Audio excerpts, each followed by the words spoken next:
শাকিল, একটু জানতে চাই স্থানীয় নেতৃবৃন্দের সঙ্গে এনসিপি নেতৃবৃন্দের কোনো ধরনের যোগাযোগ হয়েছে কিনা, কিংবা আপনি অবগত কিনা আসলে এনসিপি নেতৃবৃন্দ যারা গোপালগঞ্জ গিয়েছিলেন, হামলার শিকার হয়েছিলেন, তারা এখন ঠিক কোথায় আছে সেসব সম্পর্কে কোনো তথ্য স্থানীয় নেতৃবৃন্দের কাছে আছে কিনা, তাদের বরাত দিয়ে আপনি কিছু জানাতে পারেন কিনা? না, এখন পর্যন্ত এরকম কোনো কথা তারা বলতে পারেনি যে এখানকার যারা কেন্দ্রীয় নেতৃবৃন্দ রয়েছেন তারা তো এখানে আসেনি এবং বলতেও পারছেন না যে কোথায় রয়েছেন। এমন কথা কিন্তু আমরা তাদের এইখানকার যারা নেতৃবৃন্দ রয়েছে তাদের কিন্তু জিজ্ঞেস করেছিলাম যে তাদের মধ্যে কেউ আহত হয়েছে কিনা বা তারা কিভাবে কোথায় রয়েছেন সেই কথাও কিন্তু জিজ্ঞেস করেছিলাম। তারা কিন্তু বলতে পারেনি। তারা বলছেন যে কেন্দ্রীয় নেতৃবৃন্দ যারা রয়েছেন তারা কিন্তু গোপালগঞ্জে অবরুদ্ধ অবস্থায় ছিলেন এবং সেনাবাহিনী তাদের উদ্ধার করে নিয়ে আসে এবং কোথায় রয়েছেন এবং কোথায় যাচ্ছেন সেই বিষয়ে কিন্তু তারা জানেন না। তবে এইখানকার যারা নেতৃবৃন্দ রয়েছেন তারা কিন্তু বারবার সেই কথাটাই বলছেন যে পরবর্তী নির্দেশনা অনুযায়ী তারা কাজ করবেন এবং পরবর্তী যে নির্দেশনা থাকবে সেই অনুযায়ী তারা এখানে আবার নতুন করে কর্মসূচি দিবেন। অনেক ধন্যবাদ সহকর্মী এস এম শাকিল। তিনি জানাচ্ছিলেন মাদারীপুর থেকে। তিনি যে খবরটি জানাচ্ছিলেন যে সেখানে যেই সমাবেশ কিংবা যে কর্মসূচিটি পালিত হওয়ার কথা ছিল এই পদযাত্রার অংশ হিসেবে, জুলাই পদযাত্রা যেটি এনসিপি ঘোষণা করেছিল, যার অংশ হিসেবেই মূলত আজকে মার্চ টু গোপালগঞ্জ কর্মসূচিটি ছিল। সেই গোপালগঞ্জের সমাবেশ শেষ করে মূলত তাদের মাদারীপুরের কর্মসূচিতে যোগ দেওয়ার কথা ছিল, কিন্তু গোপালগঞ্জেই হামলার মুখোমুখি হতে হয় এনসিপি নেতৃবৃন্দকে। এনসিপির শীর্ষ নেতৃত্ব যারা ছিলেন, অর্থাৎ এনসিপির আহ্বায়ক নাহিদ ইসলাম, এনসিপির উত্তরাঞ্চলীয় মুখ্য সংগঠক সার্জিস আলম, দক্ষিণাঞ্চলীয় মুখ্য সংগঠক হাসরাত আবদুল্লাহ, মুখ্য সংগঠক মুখ্য সমন্বয়কারী নাসিরউদ্দিন পাটোয়ারি, সাধারণ সম্পাদক এনসিপির সদস্য সচিব আক্তার হোসেন, তাঁরা প্রত্যেকেই ছিলেন সেই বহরে। কিন্তু তারা যখন হামলার মুখোমুখি হন, পরবর্তীতে সেই নির্ধারিত মাদারীপুরের কর্মসূচিটি স্থগিত করা হয়। আমরা একটু যেতে চাই নওগাঁয়। আমাদের সহকর্মী শফিক ছোটন আবারও যুক্ত হচ্ছেন আমার সঙ্গে। ছোটন, আপনি যখন এর আগের বার কথা হচ্ছিল আপনার সঙ্গে, তখন সড়কে অবস্থান নিয়ে ব্লকেট কর্মসূচি অব্যাহত রেখেছিল বিক্ষুব্ধ নেতাকর্মীরা।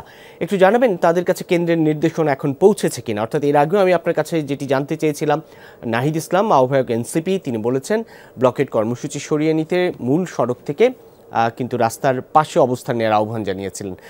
সেই নির্দেশনা কি তারা জেনেছেন কিনা, নাকি এখনও সড়ক অবরোধ করে অবস্থান নিয়ে ক্ষোভ প্রকাশ করছেন? শফিক ছোটন।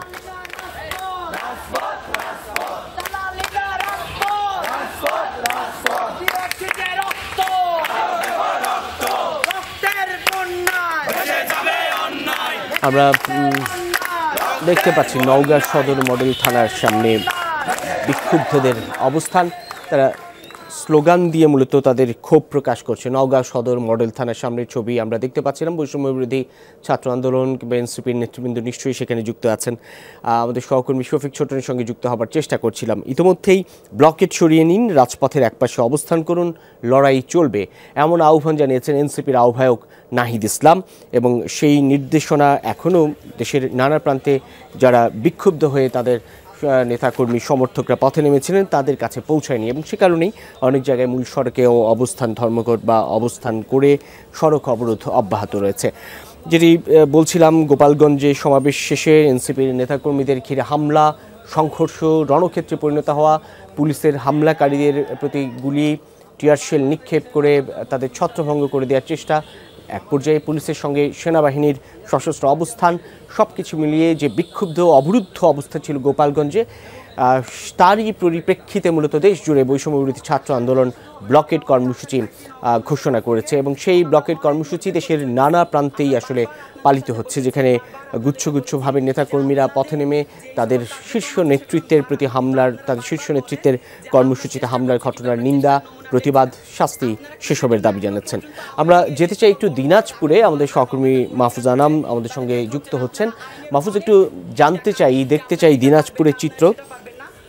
সেখানে আসলে কি বলছেন বিক্ষুব্ধরা, কি বলছেন যারা গোপালগঞ্জের সমাবেশে হামলার প্রতিবাদে পথে নেমে এসেছেন, তাদের বক্তব্য এবং তাদের কর্মসূচি সম্পর্কে একটু জানতে চাই আপনার মাধ্যমে। মাহফুজ।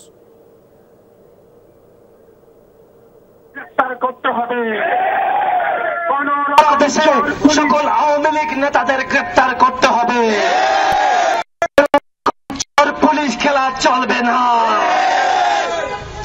৩ নম্বর দফা, গোপালগঞ্জের ডিসি ও এসপি কে 24 ঘন্টার মধ্যে প্রত্যাহার করতে হবে।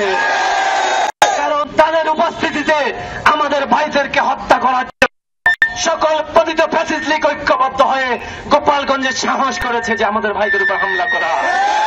সুতরাং 24 ঘন্টার মধ্যে গোপালগঞ্জের ডিসিএসপি কে প্রত্যাহার করে নিতে হবে এবং সেই সাথে আমাদের বাংলাদেশের এই জুলাই অভ্যুত্থানের বিপ্লবীদের এক দফা দাবি, সেটা হচ্ছে বর্তমান আইন উপদেষ্টা আমাদের সাথে যে চোর পুলিশ খেলা শুরু করেছে এবং বিচার ব্যবস্থা থেকে আমরা দেখছিলাম এনসিপি নেতৃবৃন্দ যারা দিনাজপুরে বিক্ষোভ করছেন তাদের বক্তব্য, তারা 24 ঘন্টার মধ্যে গোপালগঞ্জের ডিসিএসপির কে সরিয়ে নেওয়ার দাবি জানিয়েছেন। আমরা একটু যেতে চাই রাজশাহীতে সহকর্মী তারেক মাহমুদের কাছে। তারেক, একটু জানাবেন রাজশাহীর কর্মসূচি সম্পর্কে, গোপালগঞ্জে ঘটনার প্রতিবাদে কি বলছেন আসলে নেতাকর্মীরা?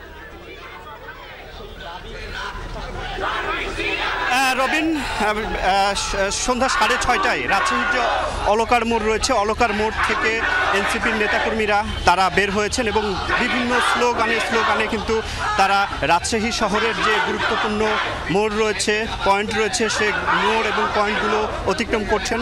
আমরা সামনে দেখতে পাচ্ছি যে এনসিপির যারা রাজশাহী জেলা এবং মহানগরের যারা নেতৃবৃন্দ রয়েছে, নারী নেতৃবৃন্দ তারা সামনে রয়েছেন এবং যারা পুরুষ নেতৃবৃন্দ কিন্তু তারা পেছনে রয়েছেন এবং বিভিন্ন স্লোগানে কিন্তু এখন পর্যন্ত আমি যতটুকু দেখতে পাচ্ছি তারা প্রতিবাদ জানাচ্ছেন। তারা যেমনটি বলছেন যে এই হামলা সেটি ন্যাক্কারজনক হামলা, তারা তেমনটি জানাচ্ছিলেন এবং এই হামলার প্রতিবাদ জানিয়ে কিন্তু যে কর্মসূচি সেটি কিন্তু দেয়া হবে এবং সেই সাথে সাথে তারা জানাচ্ছেন যে এই গণঅভ্যুত্থানের পরে কিন্তু এনসিপি যে দেশ নির্মাণে নতুন করে দল গঠন করে যেহেতু সারা দেশব্যাপী কর্মসূচি দিয়েছে এবং গোপালগঞ্জের এই হামলার কারণে তারা কিন্তু নিন্দা জানিয়েছেন এবং তারা বলছেন যে শক্ত হাতে কিন্তু তারা সেটি দমন করবেন এবং যতটুকু আমি দেখতে পাচ্ছি এখন পর্যন্ত কিন্তু তাদের যে কর্মসূচি, তাদের যে আন্দোলন সেটি চলছে। এনসিপির যারা নেতৃবৃন্দ রয়েছে তাদের কাছে আমরা একটু জানতে চাইব, আপনাদের কর্মসূচি সম্পর্কে যদি একটু জানতে চাই, আপনাদের কি কি কর্মসূচি রয়েছে বলবেন। আজকে গোপালগঞ্জের ইস্যুটা নিয়ে আমাদের কর্মসূচি রাজশাহীতে আমরা প্রতিবাদ বিক্ষোভ জানাচ্ছি এবং আমরা প্রশাসনকে বলতে চাই যে আজকে তারা যে রোলটা প্লে করছে তার জন্য তাদেরকে জবাবদিহি করতে হবে।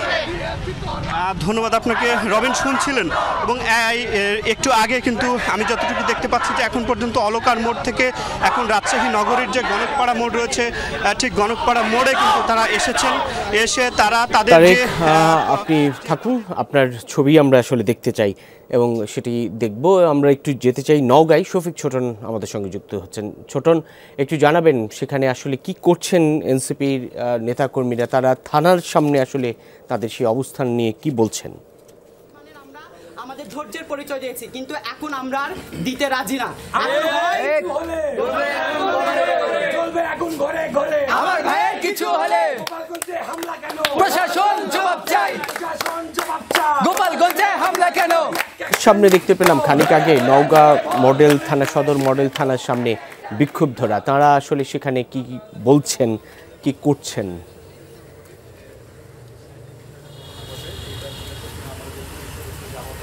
রবিন, আসলে এই যে বিক্ষোভকারী বা যারা আন্দোলনকারী তারা আসলে বিকেল 5:30টায় একটি কর্মসূচি শুরু করেন এবং ব্লকেট কর্মসূচি, যেটিতে নওগাঁ শহরের প্রধান সড়কে তারা ব্লক তৈরি করেন এবং সড়কের মাঝখানে তারা আগুন জ্বালিয়ে সড়ক অবরোধ কর্মসূচি শুরু করেছিলেন। কিছুক্ষণ আগে তাদেরকে আসলে আমরা দেখছি যে সেই কর্মসূচি থেকে সরে এসে তারা এই মুহূর্তে নওগাঁ সদর মডেল থানার সামনে এসেছেন এবং এখানে কর্মকর্তাদের সঙ্গে কথা বলছেন। মূলত তারা বলছেন যে এখন পর্যন্ত 2024 সালের যে গণ অভ্যুত্থান বা ছাত্র আন্দোলন, সেই আন্দোলনে যারা ছাত্রদের উপর গুলি চালিয়েছে, হত্যা করেছে এবং নির্যাতন চালিয়েছে, সেই আওয়ামী লীগের যারা নেতাকর্মী তারা এখনও ঘুরে বেড়াচ্ছে, এমনটি তারা বলছেন এবং একই সাথে বলছেন নিষিদ্ধ সংগঠন ছাত্রলীগের নেতাকর্মীরা এখনও প্রকাশ্যে ঘুরে বেড়াচ্ছে এবং ষড়যন্ত্র করছে দেশবিরোধী। সেই সব নেতাকর্মী বা সেই সব ব্যক্তিদেরকে গ্রেফতার করা হচ্ছে না, এমনটি অভিযোগ করে কিন্তু থানা পুলিশের কাছে তারা দাবি তুলে ধরছেন এবং তারা বলছেন যে অবিলম্বে এই বিষয়গুলো নিয়ে যদি থানা পুলিশ কোনো পদক্ষেপ না নেন সেই ক্ষেত্রে তারা আন্দোলন আরও বেগবান করবেন এবং তারা একই সাথে পুলিশের কর্মকর্তাদেরকে বলছেন যে পুলিশ যে নিষ্ক্রিয় ভূমিকা ভূমিকা পালন করছে এবং আইন শৃঙ্খলা পরিস্থিতি সমুন্নত রাখতে পুলিশের গাফিলতি আছে এমনটি অভিযোগ করে কিন্তু ছাত্র প্রতিনিধিরা কর্মকর্তাদের সঙ্গে কথা বলছেন। এই মুহূর্তে আসলে ছাত্র জনতার উদ্দেশ্যে বা আন্দোলনকারীদের উদ্দেশ্যে কথা বলছেন নওগাঁ সদর থানার অফিসার ইনচার্জ নুরে আলম সিদ্দিকী। আমরা সরাসরি তার কথায় চলে যাই।